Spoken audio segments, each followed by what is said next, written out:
पूरे 26 साल के बाद दिल्ली में कमल खिला है और ऐसा खिला है कि कमल के सामने सबका किला ढहता हुआ नजर आया।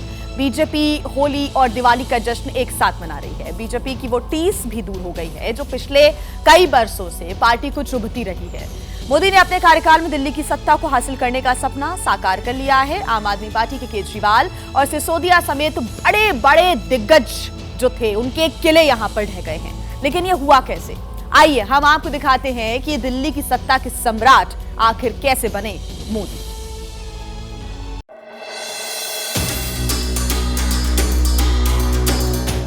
जब जमीन से जुड़े लोग जमीन की सच्चाई को जानते हुए जमीन पर जीवन खपाते हैं, तब जमीन पर बदलाव निश्चित होके रहता है।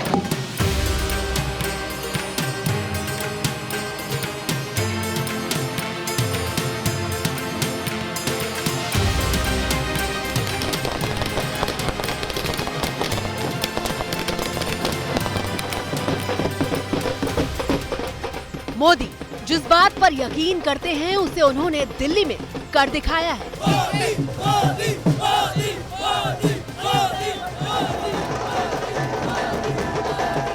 और इतने शानदार तरीके से किया है कि राजधानी की हर गली, सड़क और मोहल्ले तक ढोल और नगाड़ों की आवाज सुनाई दे रही है।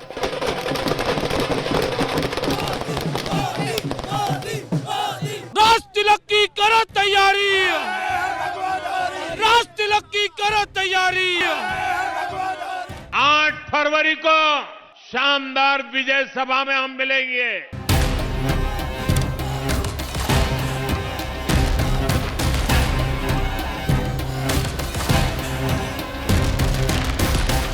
विजय निश्चित है।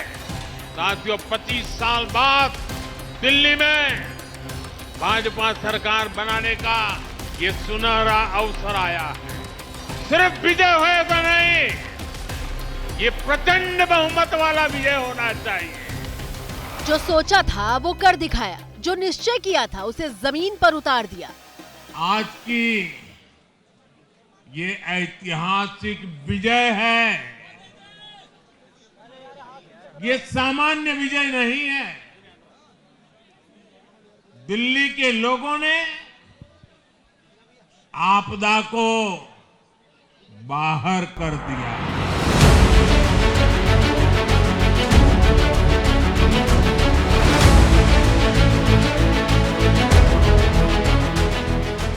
मोदी के भाषण से लेकर उनके चेहरे पर इस बार दिल्ली को जीतने का विश्वास साफ नजर आ रहा था।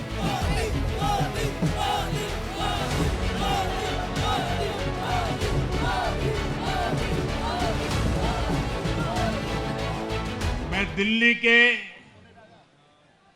हर परिवारजन को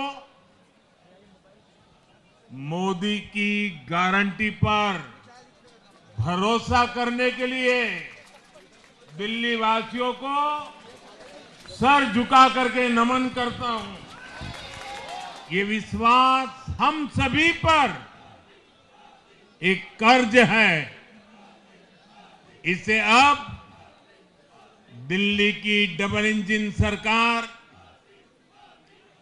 दिल्ली का डबल तेजी से विकास करके चुकाएगी। लेकिन सवाल यह है कि मोदी ने 26 साल का सूखा कैसे खत्म किया?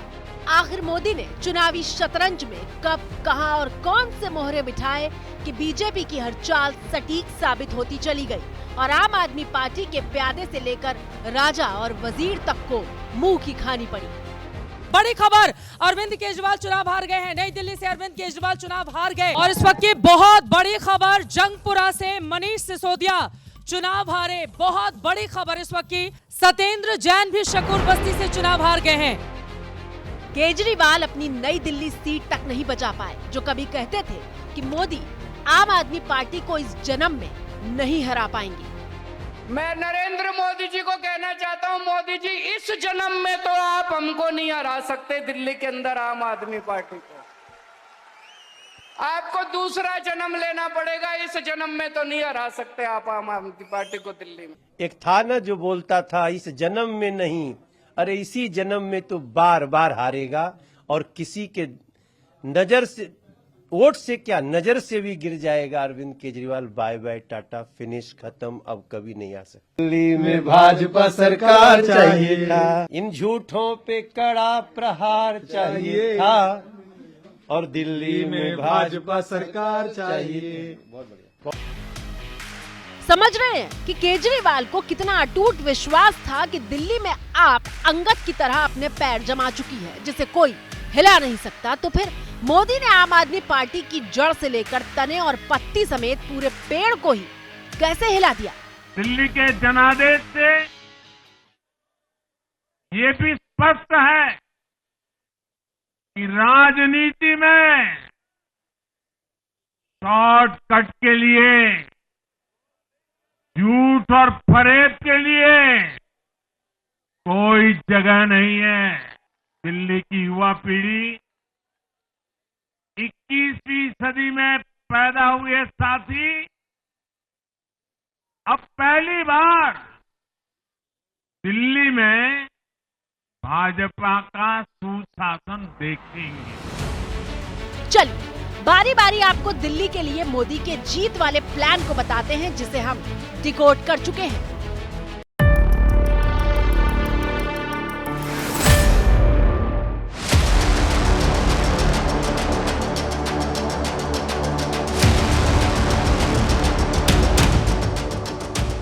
दिल्ली के चुनाव में जब लोगों ने आंध्र प्रदेश के मुख्यमंत्री चंद्रबाबू नायडू को प्रचार करते हुए देखा तो कुछ लोग चौंके कि भला सीएम नायडू दिल्ली में वोट कैसे बटोरेंगे।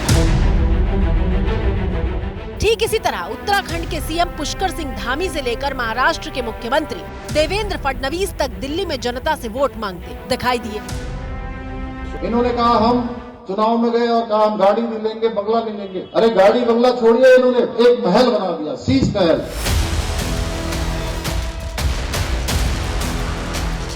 धामी को पहाड़ी वोटर साधने के लिए मैदान में उतारा गया था, जबकि बिहारी वोटरों को साधने के लिए बिहार के नेताओं को। दिल्ली की जनता को इस नर्क से, इन भ्रष्टाचारियों से अपने आप को निकाले, स्वर्ग की ओर बढ़े। दरअसल ये बीजेपी का शक्ति प्रदर्शन नहीं था, बल्कि प्रधानमंत्री की सीक्रेट रणनीति का एक अहम हिस्सा था। वो रणनीति जिसके तहत अलग अलग समुदाय के बीच अलग अलग चेहरों को उतारने का फैसला लिया गया था, और ये रणनीति काफी हद तक सफल होती हुई भी नजर आई है। एक्सिस माई इंडिया के एग्जिट पोल के मुताबिक बिहारी वोट 13% बढ़कर 50% बीजेपी के खाते में गया। पंजाबी वोट बीजेपी के पक्ष में 19% प्लस हुआ। पहाड़ी 12% बढ़कर 57% पर पहुंच गया। हरियाणवी भी 19% प्लस हुआ। यूपी एमपी के वोटर बीजेपी के फेवर में 13% बढ़े हैं। दक्षिण भारतीयों के वोट में 23% का उछाल बीजेपी के पक्ष में हुआ, जो 40% पहुंच गया। यदि हिंदुस्तान का विकास तेजी के साथ हो रहा है तो हमारे हिंदुस्तान के दिल्ली का भी विकास तेजी के साथ होनी चाहिए।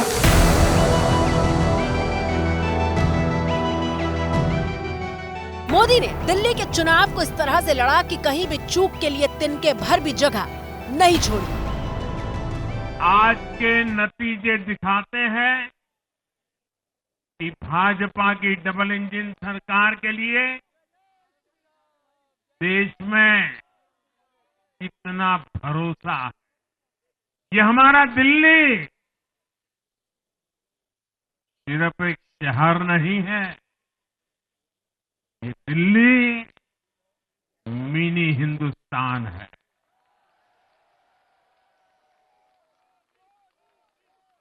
ये लघु भारत है। दिल्ली एक भारत श्रेष्ठ भारत के विचार को जीती है। दिल्ली का ऐसा कोई क्षेत्र नहीं, कोई ऐसा वर्ग नहीं जहां कमल न खिला हो। हर भाषा बोलने वालों ने, हर राज्य के लोगों ने दिल्ली में भाजपा के कमल निशान पर वोट दिया।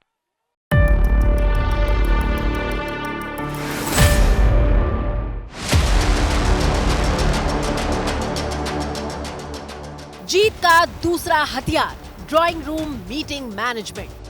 दिल्ली की सत्ता में बीजेपी को जीत दिलाने के लिए आरएसएस ने जमीन पर जबरदस्त प्लानिंग की। आप जानकर हैरान रह जाएंगे कि बीजेपी की जीत के लिए ड्राइंग रूम मीटिंग की रणनीति तैयार की।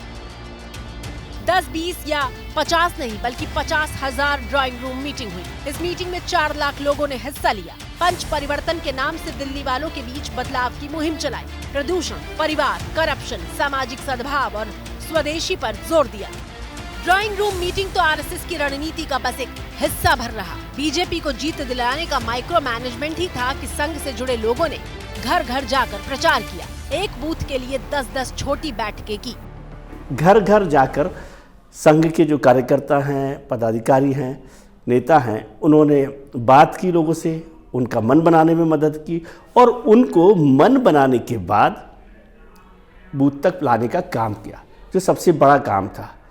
तो ये जिस तरह से केजरीवाल साहब के जो एक इमेज बनी हुई थी ऑल्टरनेट पॉलिटिक्स की, उसका इमेज को थोड़ा सा खत्म करने में, उसको ज़्यादा उजागर करने में काम किया। भारतीय जनता पार्टी के वोट में करीब करीब 8% का इजाफा हुआ है। तो उसमें भी संघ के नेताओं की, संघ के कार्यकर्ताओं की, संघ के स्वयंसेवकों की बहुत महत्वपूर्ण भूमिका रही है।